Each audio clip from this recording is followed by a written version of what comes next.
ka waran cunugaaga oo 6 sano jir ah gacantaadan aad ku soo korisay haddii lagugu dhaho adigu maadan dhalin oo haddana lagu sii raaciyo maalinka uu cunugaaga dhalinayay ayaa qalad isbitaalka ka dhacay dartiisa ilmo kale lagu siiyey. Ilmihii aad dhashayna qof kale ayaa markaasi la siiyey. Micnaha carruurta waa la isweydaariyey, mid waliba reer aan kiisa ahayn ayaa la siiyey.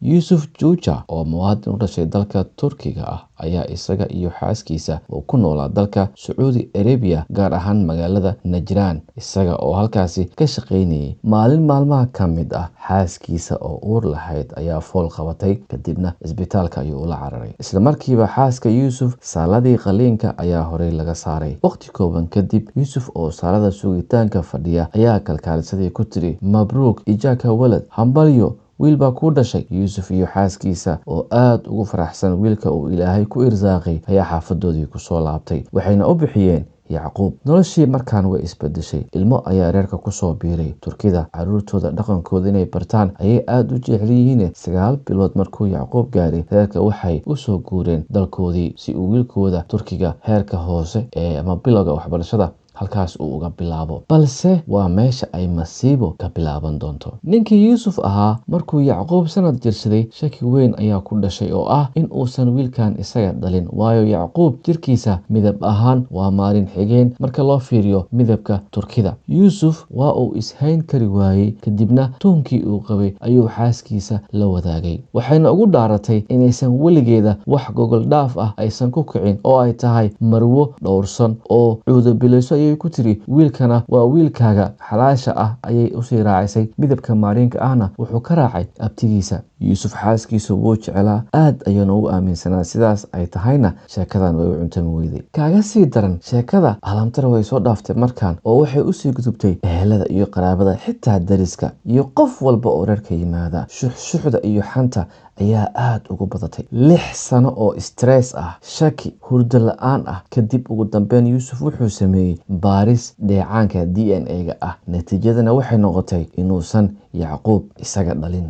Balse xaaskii Yusuf isla hadalkeedii hore ahaa inaysan weligeeda wax gogol dhaaf ah aysan ku dhaqaaqin oo ay tahay marwo dhowrsan ayay ku adkaysatay. Sidaa darteeda iyadana DNA ayaa laga qaaday. Natiijada waxay noqotay inaysan Yacquub dhalin. Ninkii Yusuf ahaa shakigii uu qabay meesha ayuu kusoo gabagaboobay. Balse waxa u bilaabmay jahwareer kale oo ah haddii uusan Yacquub wiilkooda ahayn, aaway wiilkoodii saxda ahaa? Yacquubse yaa dhalay? Soo lagama yaabo in reerka Yacquub dhalay inay wiilkoodii qaateen.